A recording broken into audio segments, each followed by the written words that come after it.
18 horas 14 minutos, 89.3 www.radiografica.org.ar.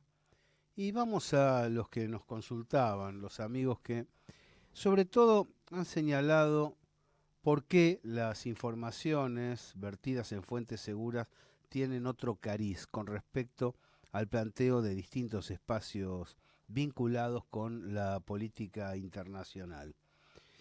Bueno, claro, se puede pensar que al tratarse de noticias internacionales podrían tener un encare distinto a las locales o más semejante a otras miradas planetarias muy difundidas.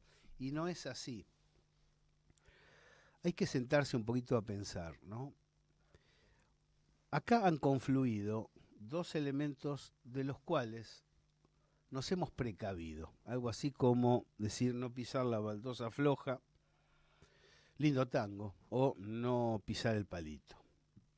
Uno de ellos es la leyenda negra y el otro es la versión liberal. La leyenda negra en el orden internacional y la versión liberal en el orden local. Puede parecer extraño que haga esta precisión, pero de allí surge el posicionamiento, el lugar de mirador y a su través el enfoque. La leyenda negra prácticamente logra anular todo lo que el mestizaje y la conjunción, los procesos mancomunados de migrantes europeos, sectores originarios, migrantes locales, han construido en América en todo este periodo. Y eso ha sido una campaña muy fuerte realizada por el bloque anglosajón, con una característica muy interesante.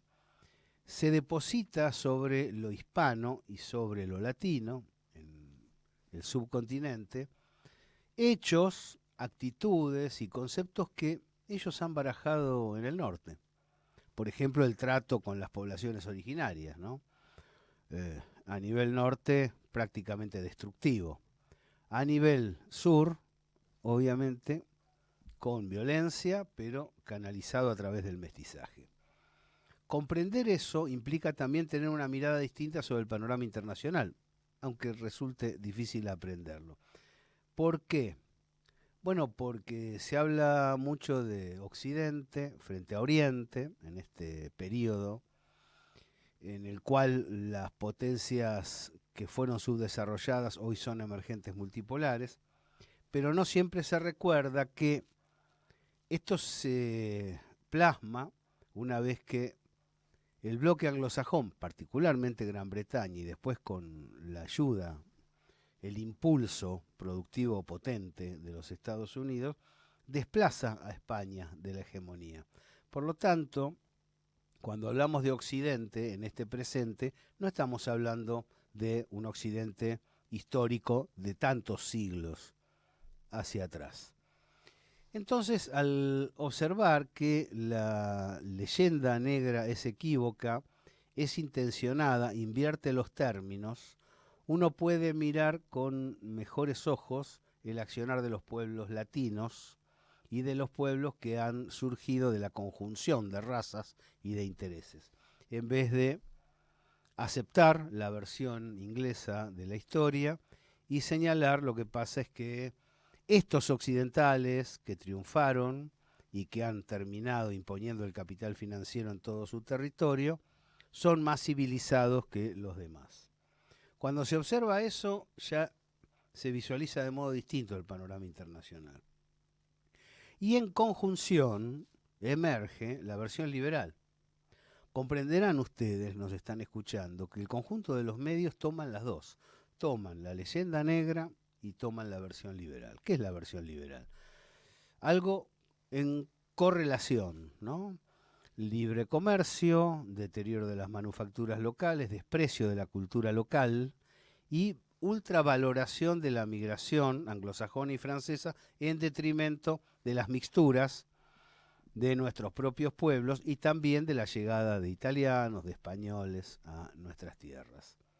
La versión liberal, asentada con fuerza de ley, por el mitrismo, por el propio Bartolomé Mitre, logra desandar las luchas previas a la Revolución de Mayo, la misma Revolución de Mayo, las luchas de los caudillos, opacar la gobernación, el liderazgo contenedor de Juan Manuel de Rosas, cuestionar el eje irigoyeniano del surgimiento radical y, por supuesto, canalizar el conjunto de las críticas como el eje del mal sobre el movimiento nacional peronista.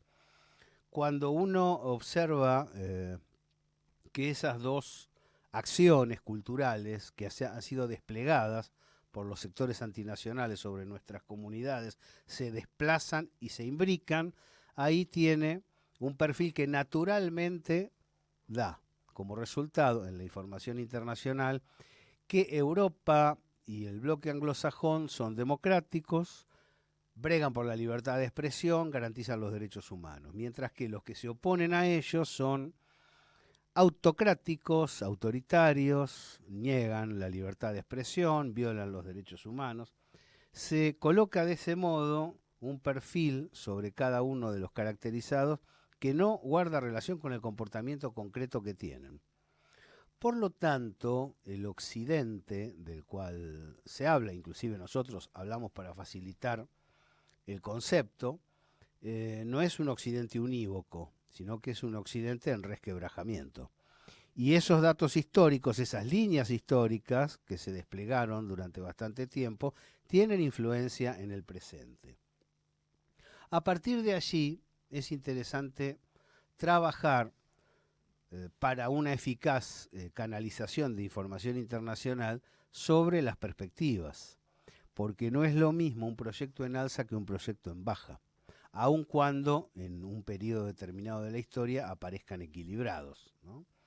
Y ahí es donde la elaboración de propuestas de salida y la búsqueda de asociaciones para fortalecer las posturas cobra un vigor importante, no porque se remita al pasado, a un pasado ideal que hay que reconstruir, sino porque está atisbando en concreto las perspectivas del presente y del futuro.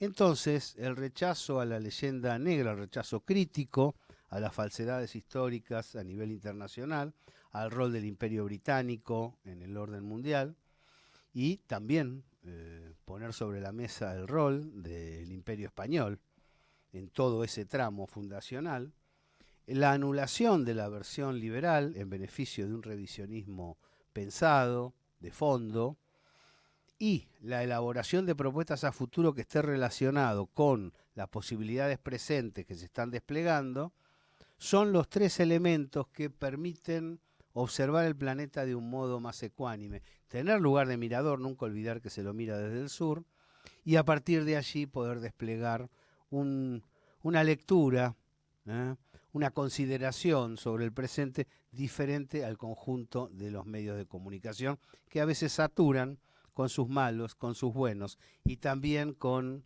la raíz histórica del surgimiento de cada una de esas caracterizaciones. Creo que eso vale la pena explicar, porque a veces entramos en contraste muy agudo con otros medios de comunicación. Y está bueno comentarlo ante los interrogantes sobre por qué observamos tal dirección, por qué mencionamos a tal nación, por qué buscamos tal antecedente, por qué observamos tal futuro. Estamos en la señal.